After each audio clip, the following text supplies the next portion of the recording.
Bismillah wa salatu wa salam ala rasulillah wa ala alihi wa sahbihi wa man wala. Ahibbati fillah. Ravi de vous retrouver dans votre émission Qui m'aime me suivre, réalisée par la Grande Mosquée de Paris, dans lequel aujourd'hui nous allons découvrir ce quatrième pilier de l'islam qui va bientôt arriver et dans lequel nous avons besoin de nous préparer pour l'accueillir de la meilleure des façons, qui est la baraka du mois béni qu'on appelle le mois de Ramadan. Alors Ramadan, ça veut dire quoi ? Certains pensent que Ramadan, ça veut dire le jeûne. On dit « je fais le Ramadan ». Cette expression est totalement fausse. C'est comme si vous disiez « je vais faire le janvier, je vais faire le mars, je vais faire le juin ». Ça n'a aucun sens. On dit « jeûner le mois de Ramadan », car Ramadan, c'est le nom du 9e mois du calendrier lunaire. On dit « jeûner » pour Siyam, c'est le pilier de l'islam qui consiste à s'abstenir de manger, de boire, de fumer et de tout rapport intime, avec sa femme bien sûr, de l'aube, c'est-à-dire de l'fajr, de l'adhan al-fajr, ila ghurub al-shams, jusqu'au coucher du soleil. Alors, pourquoi nous réalisons ce pilier-là, pourquoi nous nous interdisons ce qui est licite? C'est tout simplement pour nous entraîner, pour maîtriser cet alter ego qui, quand au moment il déclenche en nous ses envies, ses passions, eh bien, nous puissions lui dire « c'est moi qui commande, c'est moi qui décide, c'est moi qui contrôle la situation, c'est moi qui décide quand tu boiras, quand tu as soif, c'est moi qui décide quand tu mangeras, quand tu auras faim, c'est moi qui décide quand tu auras des rapports ou quand tu auras envie de fumer, même si fumer déjà est quelque chose d'illicite en islam, même en dehors du ramadan, puisque c'est quelque chose qui est nuisible pour la santé. Eh bien, profitez-en les fumeurs pour prendre cette résolution d'arrêter de fumer dès le mois prochain, dès le mois de Ramadan qui arrive, Inch'Allah ta'ala. Cette année, le Ramadan aura lieu en début mars. C'est à partir de là que nous pouvons constater dès le 28 février, cette nuit du doute dans lequel nous allons observer le croissant de ce mois du Ramadan qui suit le mois de Sha'ban. Sha'ban étant le 8e mois et le Ramadan étant le 9e mois. Le passage du 8e au 9e mois doit se faire par la vision oculaire de ce croissant de lune qui doit être observé quelque part dans le monde. Où que ça soit dans le monde, si des témoins disent qu'ils ont observé le croissant de lune, après sa naissance bien sûr, eh bien, tout le reste du monde entier doit suivre et doit commencer de jeûner le mois béni du Ramadan. Pareil pour la fin du Ramadan, pour définir que le mois suivant, qui est le 10e mois du calendrier lunaire, qu'on appelle le mois de Shawwal, a bien débuté et qui donc provoque l'interruption et l'arrêt du jeûne du mois du Ramadan, eh bien, c'est aussi par sa vision oculaire, après le début de la naissance du mois de la lune, du mois de Shawwal. Donc, tous les musulmans dans le monde jeûnent ensemble. Pourquoi ensemble? Tout simplement parce que c'est ensemble, par cette unité, que nous réalisons l'unicité d'Allah subhanahu wa ta'ala.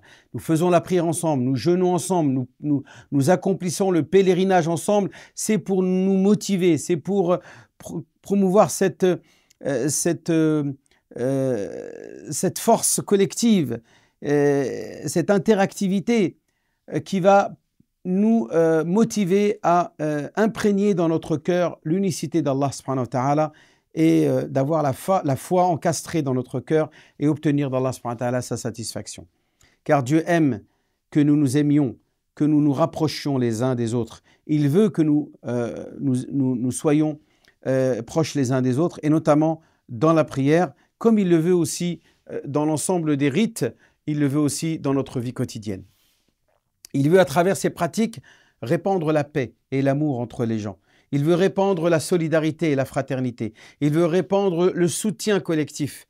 C'est pour cela que nous jeûnons. Nous jeûnons pour ressentir la faim, pour ressentir ce que ressent le pauvre, le nécessité, qui lui jeûne parfois toute l'année parce qu'il n'a rien, il n'a pas de quoi se nourrir. Et donc nous l'aidons, nous montrons justement pendant ce mois de Ramadan, comme le faisait le prophète, alayhi salam, encore plus de preuves de générosité, et nous faisons preuve de sadaqat, et nous nous acquittons aussi de la zakat, al-fitr, qui est une aumône obligatoire, qui constitue l'équivalent de 2,5 kg de dattes, donc à peu près, pour cette année, environ 8 euros, peut-être jusqu'à 10 euros, on va dire au moins 7 à 8 euros par personne pour chaque membre de la famille. C'est le chef de famille, alladhi yunfiqu ala iyalihi, celui qui a à charge les membres de sa famille, qui s'acquitte pour le reste de la famille de cette zakat qu'on appelle zakat al-fitr, qui n'a rien à voir avec zakat al-mal que nous avons évoqué dans l'émission précédente. Donc, chers frères, le croyant va donc jeûner et va profiter de ces nuits du Ramadan aussi pour prier. Les nuits du Ramadan qu'on appelle at-tarawih. Le prophète dit dans un hadith, Man sama ramadana imanan wa ihtisaban. Celui qui jeûne le mois du Ramadan, motivé par la foi et par l'espoir d'une récompense, ghufira lahu ma taqaddama min dhanbihi. Il lui sera aboli ou effacé tous les péchés qu'il a pu accomplir précédemment. Et dans un autre hadith, lui aussi rapporté par Abu Huraira, qui est authentique et qui est aussi rapporté par Al-Bukhari ou Muslim, le prophète nous dit wa man qama ramadan, et celui qui prie les nuits du Ramadan, se lève la nuit pour prier les nuits du Ramadan, pour adorer Allah subhanahu wa ta'ala et lire le Coran et lire la parole de Dieu et se mettre en lien avec son Créateur Allah subhanahu wa ta'ala, là encore une fois, ghufira lahu ma taqaddama min dhanbihi, il lui sera affranchi ou effacer tous les péchés qu'il aura pu commettre précédemment. Donc que nous puissions profiter encore une fois de ce mois béni et encore plus à la fin avec un dernier sprint, avec un dernier élan d'effort en accomplissant encore plus, avec plus de ferveur et encore plus de détermination et de azima comme on dit en arabe, eh bien, de vivre dans la foi, dans la spiritualité, dans l'adoration, dans le repentir, dans le pleur, dans la prosternation, cette nuit bénie qu'on appelle la nuit du destin, la nuit de la prédestinée, la nuit de la valeur et de la quantité, dans lequel les actes sont décuplés jusqu'à plus de 1000 mois d'adoration qui sont réunis et concentrés dans une seule et même nuit. Donc profitons de ces bienfaits qu'Allah subhanahu wa ta'ala nous accorde et qui nous, grâce à sa grâce et à sa miséricorde, eh bien, nous épargne de vivre des années et des années en adoration, et il nous les rétrécit, il nous les réduit en une seule et même nuit, puisque, comme le dit le Coran, Laylatul Qadri khayrun min alfi shahr, la nuit du destin est meilleure que 1000 mois. C'est plus de 84 ans, vous vous rendez compte? 84 années d'adoration réalisées en une seule nuit. Et vous pouvez reproduire cela tous les ans. C'est extraordinaire. Nous avons certes une vie limitée à 70, 80 ans pour certains, jusqu'au meilleur, jusqu'à 90 ans, mais la récompense de toutes nos adorations peuvent être parfois décuplées, multipliées en centaines d'années, grâce à la répétition de ces bienfaits qu'Allah subhanahu wa ta'ala nous accorde. Par ces paroles, je vous souhaite, Inch'Allah, un bon Ramadan à toutes et à tous. Wassalamu alaikum wa rahmatullahi wa barakatuh.